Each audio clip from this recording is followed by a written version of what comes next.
I rise today in opposition to the budget resolution that we've been discussing here tonight. I'm a new senator from the great state of Michigan. I'm a former CIA officer and Pentagon official. I did 3 tours in Iraq alongside the military, and I've worked very proudly for both Democratic and Republican administrations. So I come to this job thinking about security quite a bit.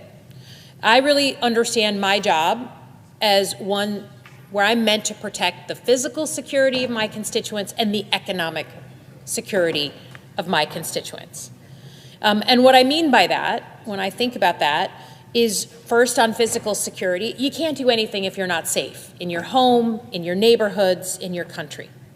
And then your economic security, number 2, is being able to live the American dream that all of us grew up on, that you could work 40 hours a week, one job with good benefits, you could do well and your kids could do better. But I rise today to defend that security because I think it's under threat.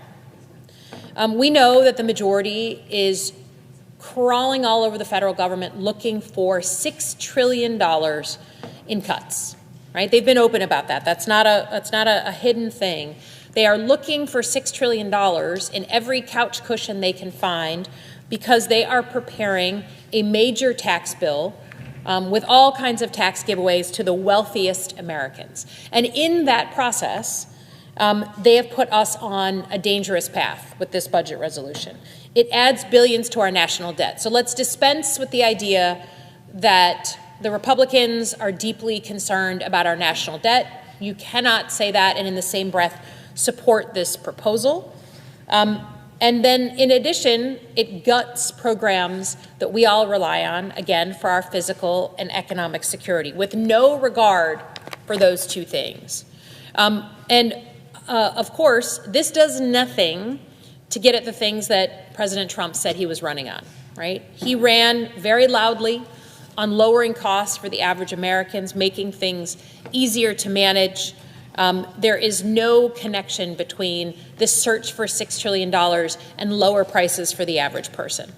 Now, there are a lot of things that are at risk of being cut that are deeply connected to Michiganders' well-being. Let me start off by saying things very sort of parochial to the Great Lakes, and that's the Great Lakes Restoration Initiative, something called the GLRI. Michiganders understand our national heritage, our state heritage is our Great Lakes, our waters, and our water. The GLRI is the big fund that both Democrats and Republicans have supported year after year, championed by the woman I represented, or I'm replacing, Senator Debbie Stabenow, to keep our water clean, our water safe, and support, again, Michigan's economy, our tourism, our economic security. 3 out of the 4 years that Donald Trump was in the White House previously, he cut the entirety of the GLRI. So all the money for invasive species, all the money to keep out our algae blooms, all the money to keep our drinking water safe, to help deal with transportation in the Sioux Locks in Michigan. And every year we push that back. You better believe that in their search and hunt for that $6 trillion, they are going to again target the very thing that keeps our Great Lakes safe and secure.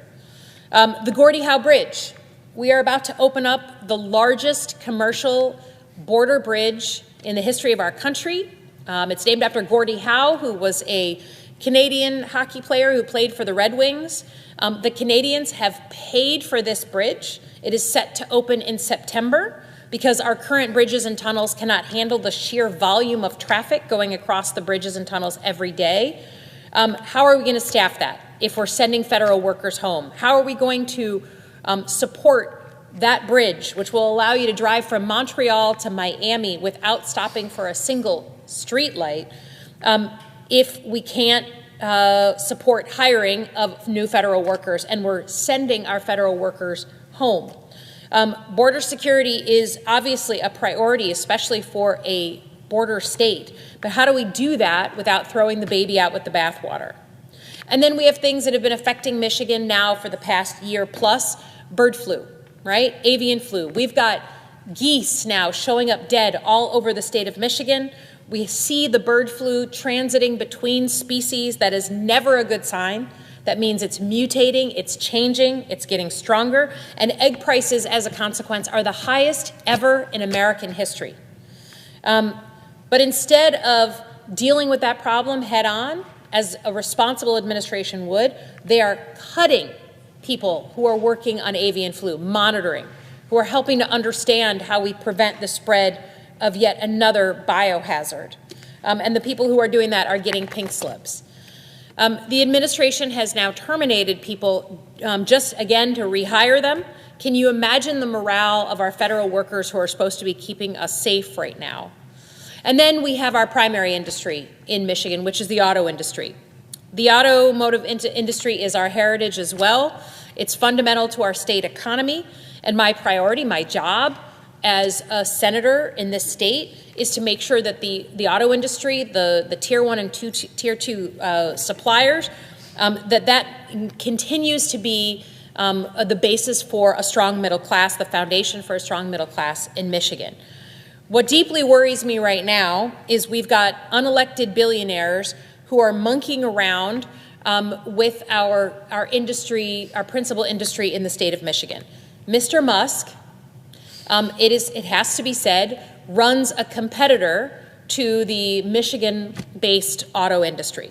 And he is right now actively welcoming and championing Chinese interests into our supply chains. Just recently, he has made clear that he is deeply interested in moving all his operations, all the things he's got going on in Shanghai, to Mexico.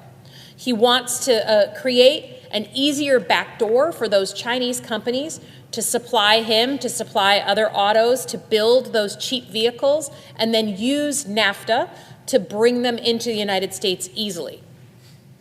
His interests and the interests of everyone who works for an American auto company do not align. He is interested in enriching himself, in strengthening his own supply chain. He does not care about the threat to our national security, and he certainly doesn't care about a threat to economic security in the state of Michigan.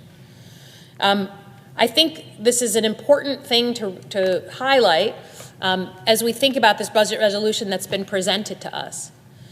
This budget resolution is an attempt to get President Trump what he wants so that he can do unfettered and hidden away from the American people whatever he wants with our physical security and our economic security.